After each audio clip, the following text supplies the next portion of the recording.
Assalamualaikum hai semua viewers. Okey, hari ni Kak Zaidah nak share resepi agar-agar, iaitu agar-agar lumut jagung.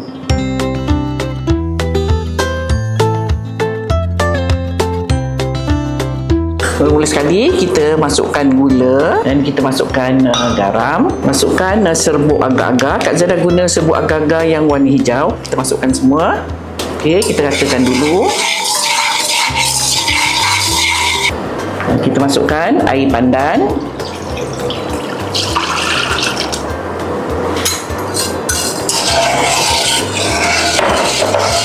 Masukkan santan. Okay. 2 biji telur ni kita perlu pukul sehingga rata. Tuangkan ke dalam bekas. Ratakan. Okay, kita perlu tapis adunan ni.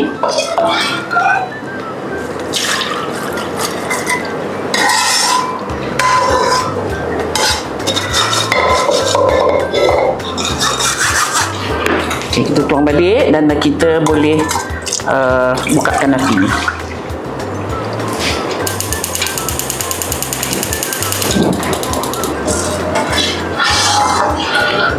Masak sehingga dia jadi seperti lumut. Kita dah tambahkan sedikit pewarna hijau.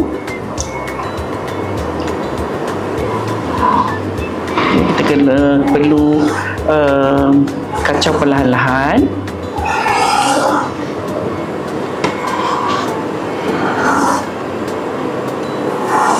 Lebih banyak dikacau, lumutnya akan jadi halus. Kalau perempuan nakkan lumutnya tu kasar-kasar, dikacau sekali-sekali saja, sebentar-sebentar.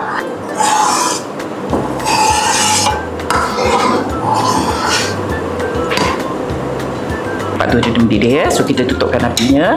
Okey, kita perlu tunggu sebentar supaya agar-agar ni tidak terlalu panas. Waktu kita nak tuangkan ke acuan. Sebabnya kalau kita terus tuang ke acuan, dia akan bertenggan nanti. Ada yang lapisan jenis. So kita perlu tunggu dia suam, baru kita boleh tuang ke dalam acuan. Bila dia dah mula nak pekat macam ni ya, so kita terus boleh tuangkan ke dalam acuan.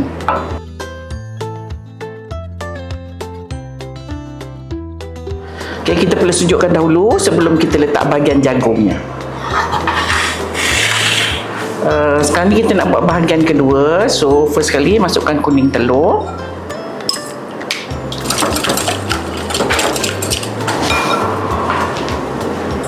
Masukkan susu manis. Kacau.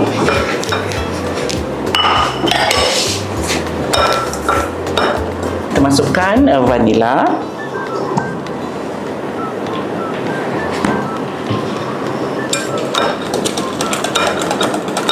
Sekali kita masukkan melted butter.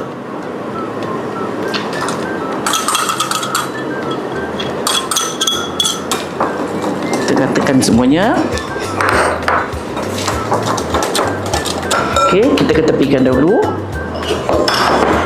Kita dalam kuali kita masukkan gula, masukkan agar-agar powder. Agar-agar ni yang plain, yang tak ada warna ya. Masukkan sekali. Kita ratakan dulu. Dan kita masukkan air.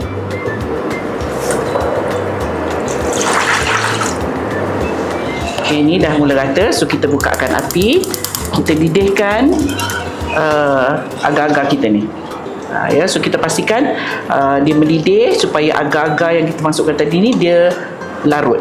Okey, bila agar-agarnya dah mula mendidih, kita sendukkan agar-agar ni sebanyak lebih kurang 2 atau 3 senduk ke dalam adunan telur bersama dengan butter ni tadi.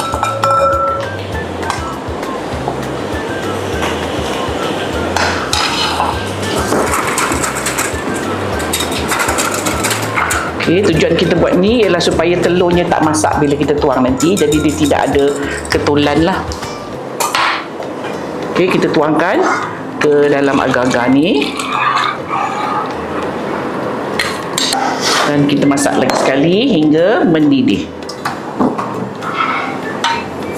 Jangan lupa kita masukkan jagung kita.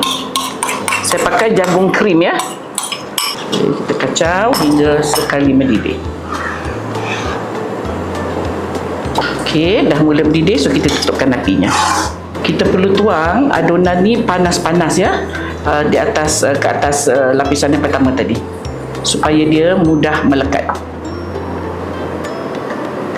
Okey, dah pun siap, dan kita perlu sejukkan sehingga keras sebelum boleh kita keluarkan daripada acuan. Alhamdulillah, dah pun siap resepi kita hari ini, iaitu agar-agar lumut jagung. Untuk perempuan di luar sana, selamat berjumpa dan selamat berbuka puasa.